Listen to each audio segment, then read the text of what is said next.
कुंडली का आठवां घर बहुत मिस्टीरियस होता है।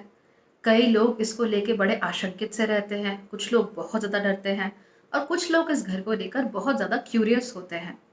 लेकिन आखिर ये आठवां घर आपकी कुंडली का आपके जीवन के बारे में कौन कौन सी बातें बताता है? चलिए जान लेते हैं आज के वीडियो में।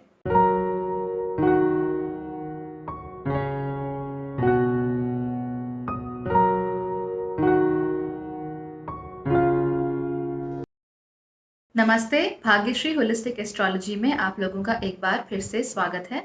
यहाँ पर हम बात करते हैं पॉजिटिव एस्ट्रोलॉजी की, इंस्पायरिंग एस्ट्रोलॉजी की और साथ ही साथ होलिस्टिक एस्ट्रोलॉजी की भी। यानी कि एक ऐसा ज्योतिष जो कि आपके पॉजिटिव पॉइंट्स को मैक्सिमाइज कर सकता है और जो आपके नेगेटिव पॉइंट्स को मिनिमाइज करने में आपकी मदद कर सकता है। आज हम बात करने वाले हैं secrets of the 8th house के बारे में। ये मेरे सीक्रेट्स ऑफ द हाउसेस की सीरीज का 8वां वीडियो है और इसमें हम भावों के बारे में जो प्रचलित बातें हैं वो जानते हैं और जिन चीज़ों को आप नहीं जानते वो भी जानते हैं इन अ मोर जेनेरिक फैशन। क्योंकि जो एग्जैक्ट प्रिडिक्शंस होती हैं वो तो आपकी कुंडली देखकर ही की जा सकती है। इसके अलावा अगर आपको लग्नों में, चंद्र राशियों में, सूर्य राशियों में इंटरेस्ट है तो उन सब के भी वीडियोस आपको मेरे चैनल पर देखने को मिल जाएंगे और साथ ही साथ नक्षत्रों के वीडियोस भी आपको देखने को जरूर मिलेंगे। तो अगर आपको ये सब पसंद है तो इस वीडियो को देखने के बाद अपनी राशि का वीडियो देखना बिल्कुल भी मत भूलिएगा। कुंडली का 8वां भाव काफी सारी अलग अलग चीजों को रिप्रेजेंट करता है। सबसे पहले तो ये रिप्रेजेंट करता है कि आपकी आयु कितनी लंबी होगी, आपकी मृत्यु कब, कैसे, क्यों होगी। इसके अलावा ये दिखाता है रीबर्थ को, यानी कि इसी जन्म में आपको रीबर्थ कैसे मिलेगा।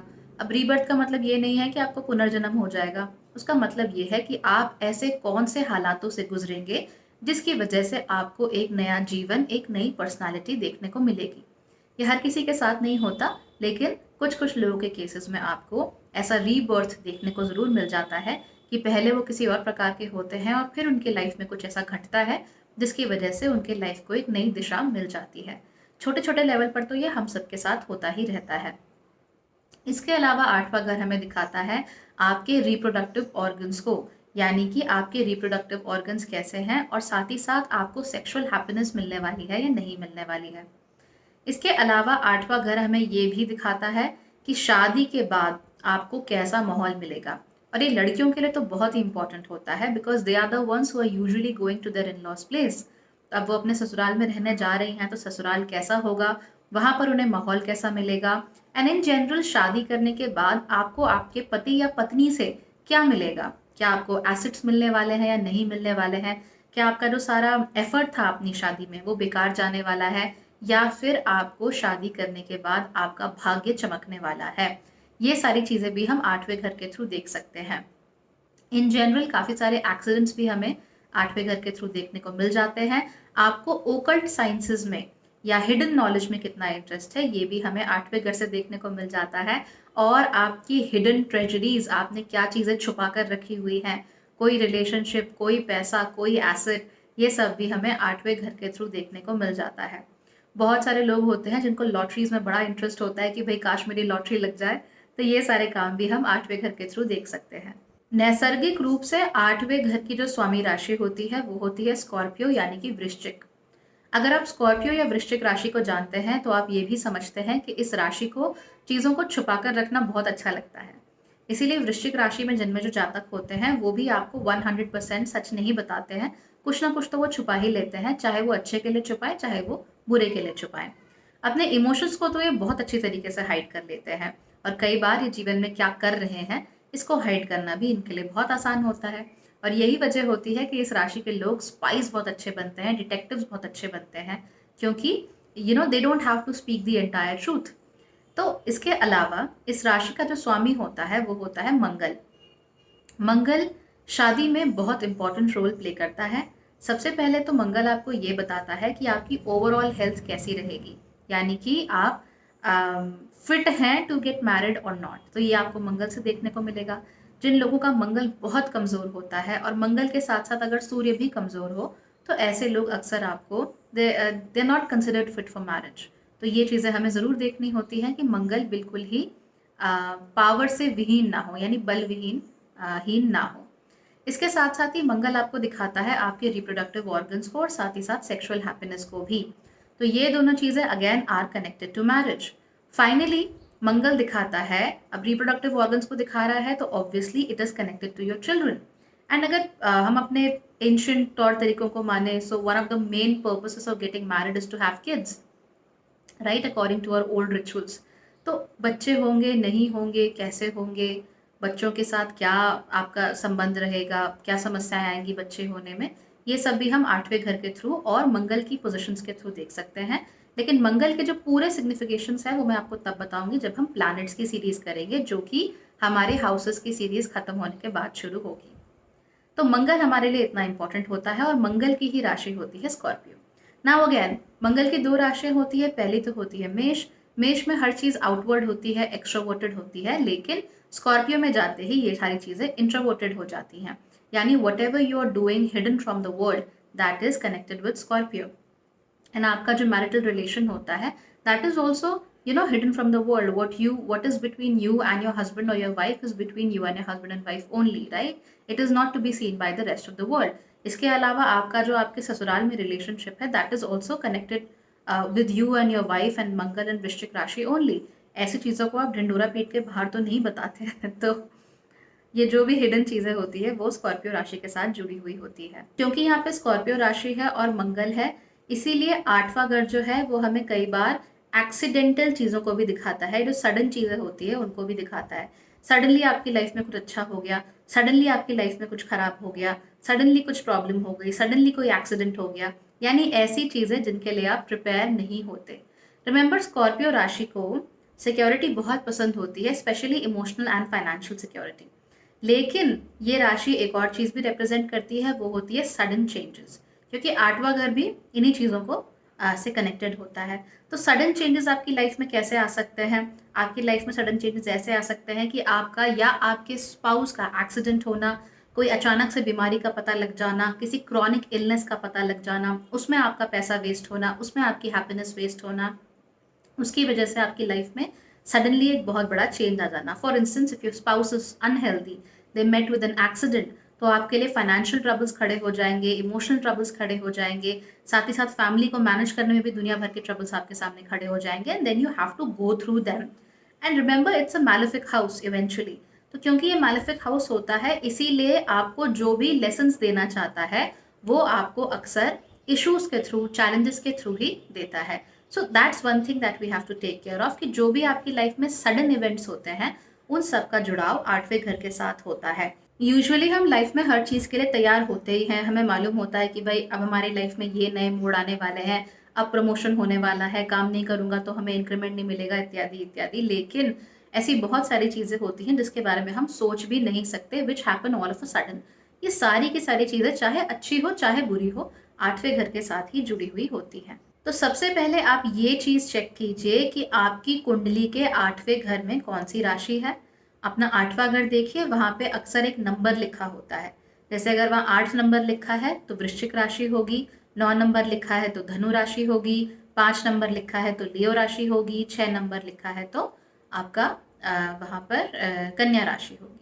अगर आप 8वां घर पता नहीं कर पा रहे हैं या आपको दिक्कत हो रही है, तो अपना लग्न देखिए, लग्न से 8वीं राशि 8वें घर की राशि होगी, सिंपल इज दैट। तो अगर आपके लग्न में मेष है तो 8वें घर में वृश्चिक होगी, अगर लग्न में वृषभ है तो 8वें घर में धनु होगी, अगर लग्न में जेमिनाई यानी कि मिथुन है तो 8वें घर में मकर यानी कि कैप्रिकॉर्न राशि होगी। तो ये राशि आपको बताती है कि शादी के बाद आपको किस तरह का माहौल देखने को मिलेगा अपनी जिंदगी में। क्या आपका जो ससुराल है वो आपके लिए काफी स्ट्रिक्ट होगा? क्या वो ट्रेडिशनल होंगे? क्या वो बहुत मॉडर्न होंगे? क्या वो लोग आपको तंग करेंगे या फिर वो आपके साथ प्रेम से रहेंगे, या फिर उनके साथ आपका एक बेहद न्यूट्रल रिलेशनशिप होगा? इन चीज़ों को भी देखना आप लोगों के लिए बहुत ज़रूरी है, specially for girls, because it is a very important event in their life. And ससुराल के साथ उनके कैसे रिलेशनशिप होते हैं, इससे उनके मेंटल पीस और हैप्पीनेस पर बहुत फर्क पड़ता है। तो कैसा ससुराल है वो भी देखिए। फॉर इंस्टेंस, अगर यहाँ पर मकर राशि है तो you can get in-laws who are a lot concerned about their position in the society. They are a lot concerned about gaining things in life, कि जिंदगी में आगे आगे बढ़ो, आगे आगे पहुंचो, पोजिशंस पाओ, पावर पाओ, इस तरह की चीजें हो सकती है। और साथ ही साथ ये लोग कई बार थोड़े ऑप्रेसिव भी हो सकते हैं इन देयर नेचर, दैट इनको जो चाहिए वही चाहिए, फ्लेक्सिबिलिटी यहाँ पर देखने को नहीं मिलती है। मान लीजिए यहाँ पर आपकी कन्या राशि है, तो आपका जो ससुराल है काफ़ी एनालिटिकल होता है, काफ़ी जल्दी-जल्दी सोच विचार करता है, तो अच्छी चीज़ें और खराब चीज़ें दोनों ही बहुत जल्दी-जल्दी हो जाती हैं। And there are a lot of innocent people also and a lot of crafty people also, ऐसा भी देखने में मिलता है। अगर यहाँ पर मीन राशि हो गई, तो आपको आपके ससुराल के थ्रू स्पिरिचुअल चेंजेस काफ़ी देखने को मिल सकते हैं, या फिर आप रिलीजियस या स्पिरिचुअल लाइन्स में जा सकते हैं, ये भी आपको देखने को मिल सकता है। या फिर आप अपनी एंसेस्ट्रल वेल्थ से या एंसेस्ट्रल नॉलेज से कनेक्ट हो सकते हैं विया योर इन लॉज। अगर यहाँ पर मेष राशि है, you can become a lot comparative in life, specially when you enter your ससुराल। तो अगर आप वहाँ रहते हैं स्पेसिफिकली, तो ऐसे टेंडेंसीज आपको देखने में काफ़ी ज़्यादा मिल जाती हैं। सबसे पहले तो हमने ये देख लिया कि यहाँ पे राशि कौन सी है और राशि के गुण कौन से हैं। सेकेंडली हमें ये देखना है कि इस राशि का जो स्वामी है वो कहाँ पर है, किस पोजीशन में बैठा हुआ है। फॉर इंस्टेंस, अगर इस राशि का स्वामी हो जाता है शुक्र, तो आप देखिए कि शुक्र की पोजीशन कहाँ है। मान लीजिए कि शुक्र जाकर बैठा हुआ है वृषभ राशि में, तो वो आपको अच्छे रिजल्ट्स इन जनरल देने की क्षमता रखता है। साथ ही साथ भवत भावम का प्रिंसिपल भी आप लगाकर देखिए कि इस राशि का जो स्वामी है वो दरअसल 8वें घर से कौन से घर में बैठा है, यानी 8वें घर से तीसरे घर में बैठा है। तो इन जनरल आपको शादी के बाद काम करना पड़ सकता है, अपने एफर्ट्स बहुत ज़्यादा लगाने पड़ सकते हैं। अगर 8वें घर से आपके 11वें घर में बैठा है, तो शादी के बाद आपको काफ़ी सारे गेन्स मिल सकते हैं लाइफ में। So you can actually become wealthier and more prosperous after marriage. अगर आपके 8वें घर से 10वें घर में बैठा हुआ है, तो इन जनरल आपको अपनी शादी के थ्रू अपनी इमेज चमकाने में आपको काफ़ी मदद मिल जाएगी। अब मान लीजिए यहाँ पर कुंभ राशि है 8वें घर में, तो 8वें घर में कुंभ राशि है, तो आपको ऐसा ससुराल मिलेगा या आपको ऐसा हस्बैंड और वाइफ मिलेगा जिसकी वजह से, जिसके नेटवर्क सर्कल्स की वजह से, दोस्तियों की वजह से या जिनके जानने वाले लोगों की वजह से आपको जीवन में काफ़ी फायदा होने वाला है। साथ ही साथ अगर इस राशि का स्वामी जो है शनि, वो तुला में जाकर बैठा हो, तो भी आपको शनि के बहुत अच्छे इफेक्ट्स यहाँ पर देखने को मिल सकते हैं, लेकिन only when you are following traditional paths, right. तो इस तरह के रिजल्ट्स हमें देखने को मिलते हैं। आपको ये दोनों चीज़ें देखनी ही है। साथ ही साथ जो इसका नैसर्गिक स्वामी है मंगल, वो कहाँ पर है और वो किस तरह के काम कर रहा है, उसको देखना भी बहुत ज़रूरी है। फॉर इंस्टेंस, आपका मंगल 8वें घर में ही अगर बैठा हुआ है, तो इन दैट केस आपको अपनी सेहत को लेकर और अपने स्पाउस की सेहत को लेकर बहुत सावधान रहने की ज़रूरत है। अगर इस घर का जो स्वामी है मंगल, वो जाकर आपकी कुंडली के दूसरे भाव में बैठा हुआ है, इन दैट केस आपके अपने परिवार में झगड़े बहुत ज़्यादा हो सकते हैं। एंड झगड़े मोस्टली कैसे होते हैं कि you are vocal about your displeasures about things, कि आपको कोई चीज़ पसंद नहीं है तो आप चीख कर चिल्ला कर बहुत तेज़ी से अपनी बात रख के लोगों को दबाने की कोशिश करो या उनके साथ लड़ने की कोशिश करो। और कुछ कुछ इसी तरह के पैटर्न्स आपको अपने ससुराल में भी देखने को मिल जाते हैं, या फिर अपने घर से ये पैटर्न्स लेके आप अपने ससुराल में जाते हो और वहाँ पर भी इसी तरह की हरकतें करना शुरू कर देते हो। दैट अपने घर में तो आपको आदत है चीखने चिल्लाने की और चीख कर झगड़ा करके अपना इन्फ्लुएंस जताने की, तो एग्जैक्टली यही चीज़ें आप अपने ससुराल में भी लेकर आ जाते हो। So again very very important to have a look at these things. पहली बात राशि कौन सी है, दूसरी बात राशि का स्वामी कौन सा है, तीसरी बात मंगल कहाँ है, एंड फाइनली राशि का स्वामी और मंगल ये दोनों किस किस स्थिति में है, इनकी कौन सी युतियां हैं, कौन सी दृष्टियां हैं, और भवत भावम का जो प्रिंसिपल है वो किस तरीके से इसमें लगता है। याद रखिए कि 8th हाउस में अगर 7th हाउस का लॉर्ड चला जाए, यानी 7वें घर का स्वामी जो है अगर वो 8वें घर में हो जाए, तो इन जनरल आपको ऐसे लोग देखने को ज़रूर मिलते हैं जो अपनी लाइफ में एक बार अपनी कम्युनिटी के बाहर ज़रूर कोई रिलेशनशिप रखते हैं। तो या तो वो शादी ही अपनी कम्युनिटी के बाहर कर लेते हैं, या फिर अपनी लाइफ में कोई एक रिलेशनशिप तो ज़रूर होता है which is definitely outside of the community, and it is generally not a relationship which brings them bad things. तो बुरी चीज़ें नहीं आती, अच्छी चीज़ें आती हैं इस रिलेशनशिप के थ्रू। तो ऐसी बहुत सारी चीज़ें हैं जिनको आपको देखने की ज़रूरत होती है। अब वैसे तो 8वें घर को मैलेफिक माना जाता है, मारक घर माना जाता है, लेकिन अगर आपका 8वां घर स्ट्रॉन्ग होता है, इन दैट केस आपको रिजल्ट्स बहुत ही अच्छे देखने को मिलते हैं। पहली बात, आपकी आयु लंबी हो जाती है, आपकी जो उम्र है it is always very long, you live very long, and आप एक बहुत अच्छी और एक लंबी ज़िंदगी जीते हो, काफ़ी हेल्दी ज़िंदगी जीते हो। इसके साथ साथ ही अगर आपका 8वां घर स्ट्रॉन्ग होता है, तो आपकी जो इंट्यूशन होता है वो भी बहुत स्ट्रॉन्ग होता है। आपको कभी कभी तो आपको डेजावू हो जाता है, कई बार आपको आभास होने लगते हैं चीज़ों के, आप लोगों का मन भी पढ़ सकते हो if you are highly intuitive. कमरे में माहौल क्या है वो भी आप आसानी से पढ़ सकते हो, लोगों को पहचान सकते हो। इस तरह की चीज़ें आपको बहुत फ्रीक्वेंटली देखने को मिलती हैं अगर आठवां घर अच्छा हो तो। साथ ही साथ अगर 12वें घर में भी अच्छी दृष्टियां हो या अच्छे ग्रह बैठे हो, इन दैट केस आप लोगों के अंदर साइकिक टेंडेंसीज भी हो सकती है कि आप लोग दूसरों का मन पढ़ सकते हो, दूसरों का दिमाग पढ़ सकते हो और इवेंट्स को और चीज़ों को पहले से रीड करना भी सीख सकते हो। It is rare, okay? Not everybody is a psychic, especially those who tell you that they are psychic, they are definitely not psychic. तो इस तरह की चीज़ें हमें देखने को मिल सकती है अगर आठवां घर और 12वां घर आपका मजबूत हो तो। इसके साथ साथ ही आपको एस्ट्रोलॉजी में और जो भी पुरानी हिडन तरह की नॉलेज होती है उसमें आपको बड़ा इंटरेस्ट होता है, और इंटरेस्ट के साथ साथ आप इन चीज़ों को बहुत अच्छे से सीख भी सकते हो।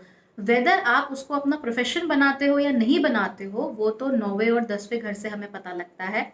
उस प्रोफेशन के थ्रू आपको कोई मिलने भी वाला है, उससे कुछ पैसा वैसा कमाएंगे या नहीं कमाएंगे वो फिर हमें 11th हाउस से देखने को मिलता है, सेकंड हाउस से देखने को मिलता है। लेकिन इन जनरल आपको एस्ट्रोलॉजी में और दूसरे हिडन सब्जेक्ट्स में बहुत इंटरेस्ट होता है। तो जो लोग मंत्रों के ज्ञाता होते हैं, तंत्र के ज्ञाता होते हैं, ज्योतिष के ज्ञाता होते हैं, उनका आठवां घर या 8वें घर का स्वामी बहुत ही अच्छी पोजीशंस में आपको देखने को मिल जाता है। They are generally in a very very good position. इसके साथ साथ ही आप ये देखिए कि जिनका आठवां घर स्ट्रांग होता है उनके लाइफ में सडन इवेंट्स तो होते हैं, लेकिन वो सडन इवेंट्स जनरली उनके लिए अच्छी चीज़ें लेके आते हैं। यानी सडनली कुछ अच्छा हो जाना, सडनली किसी से मिलना, सडनली इनकी शादी हो जाना, सडनली अपने काम में इनका प्रमोशन हो जाना। सडनली इन लोगों के साथ क्या होता है कि everybody knows that they are smart, but suddenly वो अपने 2-4 लोगों को, अपने सीनियर्स को बाईपास करके किसी पोजीशन पे पहुंच जाते हैं। सडनली इनको वेल्थ मिलती है। इस तरह की चीज़ें हमें देखने को मिलती है। अगर आपका आठवां घर स्ट्रांग है तो हिडन नॉलेज और पुरानी चीज़ों में आपको बहुत इंटरेस्ट होता है। तो जैसे ऐसे लोगों का अगर आठवां घर बहुत ज़्यादा स्ट्रांग हो तो ये प्रोफेशंस भी ऐसे चुनते हैं जहाँ पर पुरानी चीज़ों के साथ, हिडन चीज़ों के साथ इनका रोज़ आमना सामना हो। फॉर इंस्टेंस आप हिस्टोरियन बन सकते हैं, ओके, आप आर्कियोलॉजिस्ट बन सकते हैं, आप एंथ्रोपोलॉजिस्ट बन सकते हैं, आप पेलियंटोलॉजिस्ट बन सकते हैं, यानी कि डायनासोर के ज़माने की जो सब्जियां और डायनासोर वगैरह होते थे, फूल पत्तियां, उनकी तरफ आपका ध्यान जा सकता है। एंथ्रोपोलॉजी यानी ह्यूमन्स और उनकी सोसाइटीज़ का विकास कैसे हुआ, इस पर ध्यान जा सकता है। हिस्टोरियन यानी आप इतिहासकार बन सकते हो। इसके साथ साथ ही साइकोलॉजिस्ट भी आप लोग बहुत अच्छे बन सकते हो। So you have the tendency to become a psychologist as well. तो इस तरह की चीज़ें, पुरानी चीज़ें, छुपी हुई चीज़ें, मन के अंदर जो भाव छुपे हुए होते हैं उनका और आपका आमना सामना बहुत रेगुलर बेसिस पे हो सकता है, and you like doing these things, क्योंकि इनके लिए आपके पास एक नेचुरल टैलेंट भी होता है। हालांकि अगर आपका आठवां भाव कमजोर है, इन दैट केस क्या होता है कि उसकी वजह से आपकी लाइफ में सडन इवेंट्स तो होते हैं लेकिन गलत तरीके से होते हैं। सडन इवेंट्स होते हैं तो एक्सीडेंट के तरीके से होते हैं। सडन इवेंट्स होते हैं तो सडनली आपका पैसा आपके हाथ से चला गया, या फिर आपके साथ कोई ऐसी घटना घट गई कि सब कुछ तो अच्छा चल रहा था और अचानक से कुछ ऐसा हुआ जिसकी वजह से आपकी लाइफ जो है it took a 180 degree turn for the worse. यानी कि टर्न तो लिया जिंदगी ने लेकिन बुरे मोड़ पर टर्न ले लिया। तो उस वजह से आपकी लाइफ में प्रॉब्लम्स शुरू हो जाती है। फॉर इंस्टेंस कई लोगों के साथ ऐसा होता है कि अचानक से उनकी नौकरी चली गई, तो उन्होंने प्लानिंग तो बहुत सारी की थी कि भाई नौकरी रहेगी तो होम लोन मैं अपना चुकाता रहूंगा, फिर कार ले लूंगा, फिर बच्चों की पढ़ाई इत्यादि इत्यादि, लेकिन नौकरी चली गई अचानक से। You were not even expecting कि ऐसा होगा लेकिन हो गया। या फिर अचानक से बिजनेस डूब गया, या फिर अचानक से आपका स्टॉक मार्केट में लगाया हुआ पैसा तो था वो डूब गया। इस तरह की चीज़ें हमें बहुत फ्रीक्वेंटली देखने को मिलती हैं। याद रखिए कि बर्थ, डेथ, रीबर्थ, ये सब का सब 8वें घर के साथ बहुत अच्छे से जुड़ा हुआ होता है। तो 8वां घर आपको ये भी बताता है कि इस जीवन में आपका जो रीबर्थ होगा, यानी आपकी पर्सनालिटी में जो सबसे बड़ा चेंज आएगा वो कैसे आएगा, किस वजह से आएगा। क्या आप बहुत गरीब थे, आपकी शादी हो गई और अचानक से यू बिकम रिच, ऐसा भी हो सकता है। क्या आप बहुत रिच थे और एक दिन आपने स्टॉक मार्केट में अपना सारा पैसा लगा दिया, उधार लेके पैसा लगा दिया और सब खत्म हो गया। ये सारी की सारी चीजें हमें 8वें घर से देखने को मिलती है। Remember, it's a kind of rebirth. तो 8वां घर क्योंकि मारक स्थान है, इसीलिए आपकी लाइफ में अगर वो पॉजिटिव चेंजेस भी लेकर आता है तो मोस्टली वो चैलेंजेस के थ्रू लेकर आता है। आपकी लाइफ में वो टेस्ट्स लेकर आता है कि भाई इसको पार करो तो आपकी लाइफ में कुछ पॉजिटिव होगा। और जो लोग अपने लेसन्स नहीं ले पाते हैं, ठीक से इन चीज़ों को समझ नहीं पाते हैं, उनके साथ बार बार बार बार सडन ट्रांसफॉर्मेशंस होते रहते हैं तब तक जब तक कि वो सीख नहीं जाते। तो अगर आपको ऐसा लगता है कि आपके जीवन में कोई बुरी घटना, कोई इश्यू जो है वो बार बार रिपीट हो रहा है, चाहे रिलेशनशिप्स में हो, चाहे काम पर हो, and you are not able to get rid of it, तो अपने 8वें घर को ज़रूर देखिए। आपका 8वां घर आपसे क्या कह रहा है, कौन सी राशि है, कौन सी दृष्टि है, कौन सा यहाँ पर ग्रह है, उस पर ध्यान दीजिए and you will get to know कि आपको आगे बढ़ने के लिए असल में किस चीज़ की ज़रूरत है और उसका इस्तेमाल करके आप अपने जीवन में और बेहतरी कैसे ला सकते हैं। याद रखिए, आपकी जो वेल्थ होती है, especially the wealth that you are getting after marriage, ये आपके 8वें घर से कनेक्टेड होती है। 8वें घर के ठीक सामने आपका दूसरा घर होता है, यानी सेकंड हाउस होता है। सेकंड हाउस हमारा जो पेरेंटल प्रॉपर्टी, जो पेरेंटल चीज़ें होती है, उनसे जुड़ा हुआ होता है। और जो 8वां घर होता है वो हमारी वेल्थ से जुड़ा हुआ होता है पोस्ट मैरिज, यानी कि शादी से पहले आपके पास क्या था और शादी के बाद आपके पास क्या है।